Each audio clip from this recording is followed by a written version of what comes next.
Salut à tous. Merci de nous rejoindre aujourd'hui. Nous avons une toute nouvelle histoire à partager avec vous. Commençons donc. Je m'appelle Graham. Je crois que chaque homme a une limite, un point où il dit ⁇ ça suffit ⁇ les choses s'accumulent jusqu'à ce qu'un jour, vous réalisiez que vous en avez fini.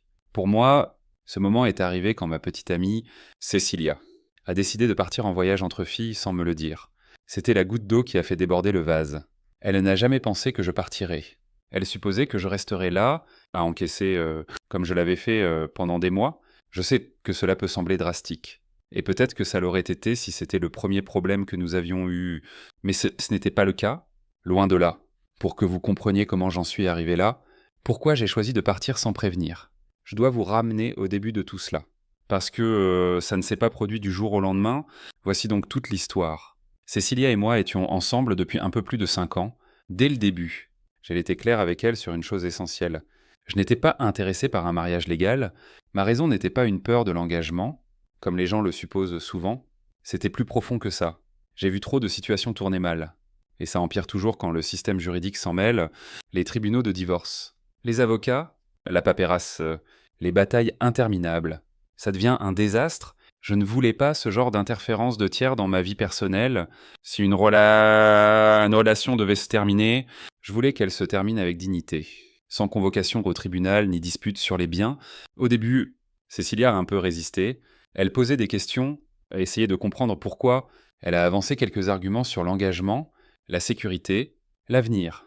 Mais quand elle a vu que je ne bougeais pas sur ce point, elle n'en a pas fait une guerre. Finalement, elle a dit quelque chose que j'ai gardé en tête pendant longtemps. Elle m'a dit qu'elle m'aimait et qu'elle ne voulait pas me perdre à cause d'une formalité légale. Elle a dit que ce qui comptait le plus pour elle, c'était que nous nous aimions et que nous construisions quelque chose de vrai. Selon ses mots, un bout de papier n'allait pas définir notre relation. Et je l'ai respectée pour ne pas m'avoir quitté à cause de mes convictions. Je l'aimais pour ça. En parlant de Cécilia, elle était ce que la plupart des gens appelleraient un package complet. Belle, sans aucun doute, mais aussi intelligente. Socialement, elle était toujours active, elle avait des amis de tous horizons, et les gens gravitaient autour d'elle. Elle planifiait toujours quelque chose, partait toujours quelque part et avait ses propres activités. Pour moi, nous formions un couple solide.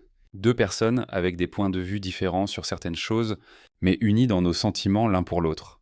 Du moins, c'est ce que je croyais au début. Vers la 3e année de notre relation, Cécilia traversait une période difficile dans sa carrière.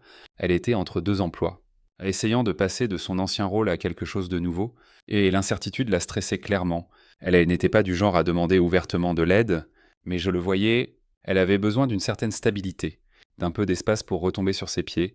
Nous sortions ensemble depuis un moment à ce moment-là, et je me sentais en quelque sorte responsable, alors je lui ai suggéré d'emménager ensemble.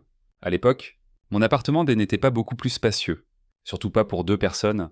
Nous sommes donc partis à la recherche d'un endroit ensemble et avons fini par louer un appartement plus grand. Nous avons signé un bail commun, mis nos 2 noms dessus. Vivre ensemble signifiait aussi que nous devions être plus intentionnels avec nos finances. Nous avons commencé à partager certaines dépenses. Rien n'était strictement formel. Mais c'est devenu une habitude.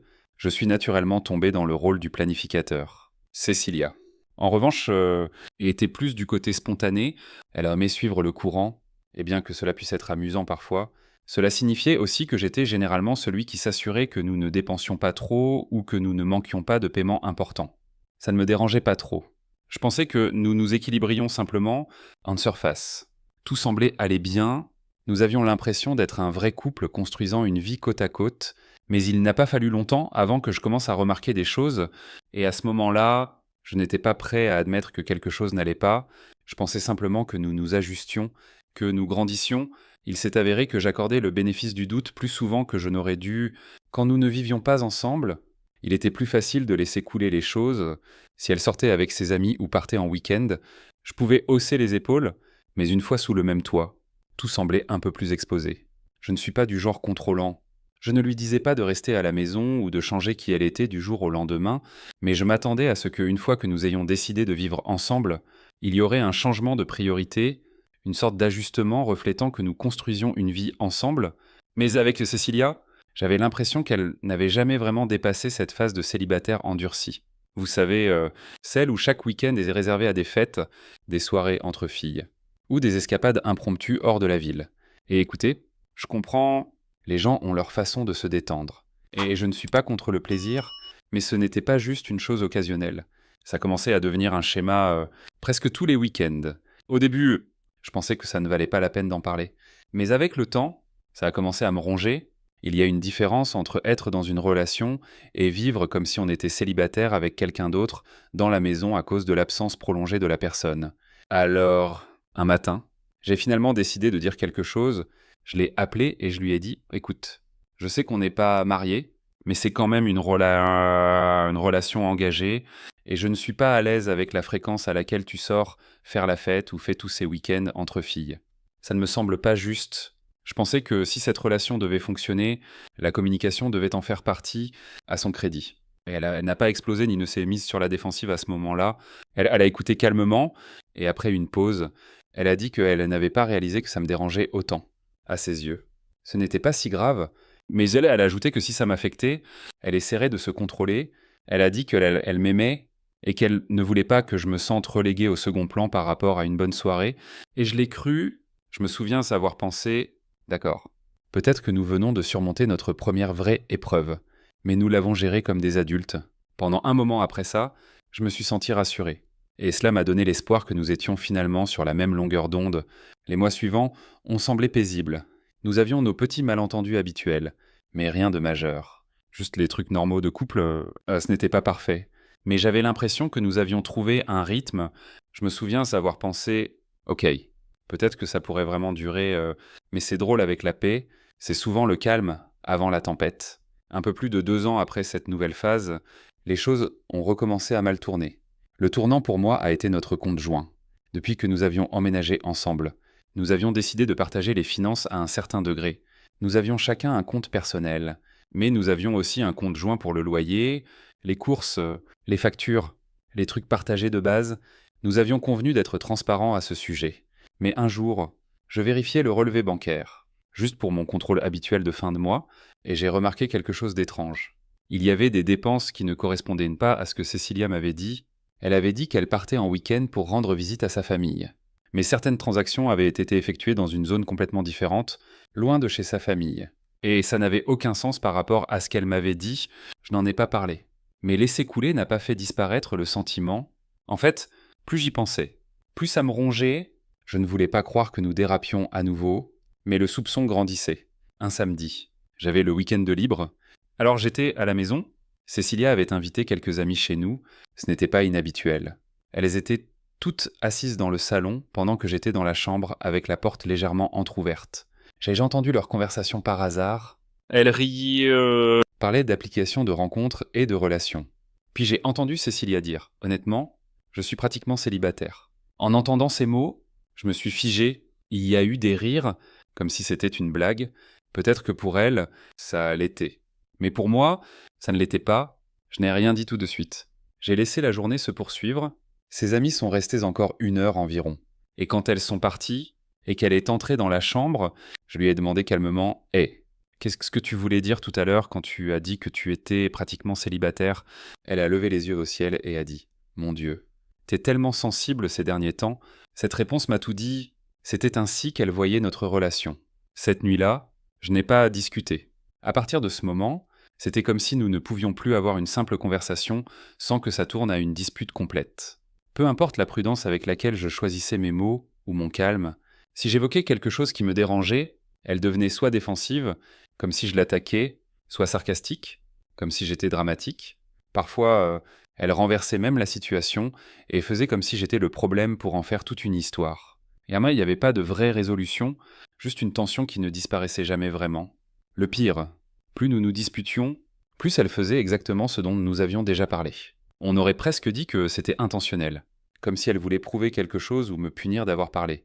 Si nous nous disputions parce qu'elle disparaissait pendant des heures sans dire où elle allait, la semaine suivante, elle quittait la maison encore une fois sans rien me dire. Si je disais que je n'étais pas d'accord avec ses fêtes tous les week-ends, elle sortait et restait dehors encore plus tard. C'était comme si elle prenait chaque désaccord comme un défi. Jusqu'où pouvait-elle pousser avant que je craque enfin ? Et je l'admets, après un certain temps, j'ai simplement arrêté d'en parler. J'étais fatigué, discuter ne menait nulle part. Essayer d'avoir des conversations d'adultes ne servait à rien.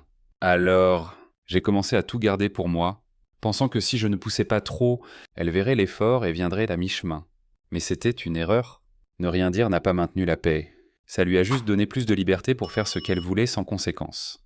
Parfois, elle partait pour toute la nuit, et j'étais là à me demander si elle allait bien ou avec qui elle était. Et quand je posais la question, j'obtenais des excuses vagues comme Oh, j'ai dormi chez une amie, ou il était trop tard pour rentrer. Mais il n'y avait jamais d'avertissement préalable, jamais de considération. Je veux être clair ici. Il ne s'agissait pas de contrôle, je n'avais pas besoin de surveiller chacun de ses mouvements. Je voulais juste du respect, de la communication et la courtoisie de base dans une relation, mais plus je restais silencieux, plus je devenais invisible dans ma propre maison. Alors, un mardi soir, je suis rentré du travail, mais l'appartement était silencieux. Au début, je n'y ai pas trop pensé. Cécilia rentrait généralement une bonne heure avant moi, mais parfois, il y a des embouteillages. Je me suis changé, j'ai pris un verre et j'ai attendu. 30 minutes sont passées, toujours aucun signe d'elle. J'ai vérifié l'heure encore une fois. 1 heure de passé, toujours rien. Je lui ai envoyé un message. Où es-tu 30 minutes plus tard. Elle a enfin répondu. Elle a dit qu'elle avait pris un congé pour faire un voyage entre filles, que ça lui avait échappé de me le dire parce que j'étais occupé. La logique ne tenait pas. Rien dans ce message n'avait de sens. Ni le timing, ni le ton, ni l'excuse. Ça ne collait pas, et plus que tout, ça ne semblait pas respectueux. Comment oublie-t-on de mentionner un voyage à son partenaire avec qui on vit, quelqu'un avec qui on partage un espace et une vie? C'était fini pour moi. C'est devenu limpide, c'est qui elle est, et j'ai enfin accepté que je ne voulais plus continuer comme ça. Je ne voulais pas passer un mois de plus. Une semaine de plus. Bon sang, même pas un jour de plus à essayer de convaincre quelqu'un de me traiter comme si j'avais de l'importance. J'ai pris une grande inspiration et j'ai répondu une dernière fois « Je ne serai pas là à ton retour. Je te souhaite la vie que tu poursuis. Mais je n'attendrai pas pour être un plan de secours. » Elle a répondu « Confuse. Qu'est-ce que tu veux dire ?» Mais je n'ai pas répondu. J'avais déjà dit tout ce que j'avais à dire. Pour une fois, je ne l'ai pas laissé m'entraîner dans un autre rang émotionnel. Cette nuit-là, j'ai emballé tout ce qui m'appartenait. Tout ce qui portait mon nom ou mon énergie, je l'ai pris, je n'ai rien laissé derrière pour qu'elle ait une excuse pour me contacter à nouveau. Le lendemain matin, j'avais déménagé, je suis allé directement au bureau de location et j'ai demandé à retirer mon nom du bail. J'ai coupé tout contact avec elle. Je l'ai bloquée partout, elle a essayé de me joindre. Un nouveau numéro est apparu sur mon téléphone plus tard dans la semaine. Tu pars vraiment... On peut parler, mais je n'ai pas répondu. Parce que j'étais sérieux, j'avais fini. Quelques jours ont passé. Je savais la date à laquelle elle était censée rentrer de son petit voyage entre filles. Elle m'a appelé ce soir-là avec un autre nouveau numéro, probablement juste après avoir ouvert la porte et réalisé ce qui s'était passé. Je ne savais pas que c'était elle. Alors j'ai décroché, mais quand j'ai entendu sa voix, j'ai raccroché, elle a rappelé, mais j'ai laissé sonner. Puis elle a rappelé encore, et encore, je n'ai pas répondu. Elle est passée des appels aux messages, même numéro. Le premier message disait « Tu pars vraiment ». Puis un autre a suivi. On peut en parler. J'ai regardé l'écran pendant un moment. Je me sentais juste fini. Parce que tout ce que j'avais à dire, je l'avais déjà dit. J'ai bloqué le nouveau numéro et j'ai continué ma soirée. Et voilà où j'en suis maintenant. Je sais que certains d'entre vous qui regardent pourraient penser « Pourquoi ne lui as-tu pas au moins donné une dernière conversation ?» Une vraie fin. Mais voici ce que je dirais. Parfois, les gens prennent votre silence pour de la cruauté, alors qu'en réalité, c'est de la miséricorde. Quand quelqu'un vous montre encore et encore que votre paix ne compte pas pour lui, à un moment donné, vous la choisissez pour vous-même, silencieusement. Alors, qu'en pensez-vous tous? Ai-je eu tort de partir comme ça? Si vous étiez à ma place, que auriez-vous fait? Dites-le moi dans les commentaires.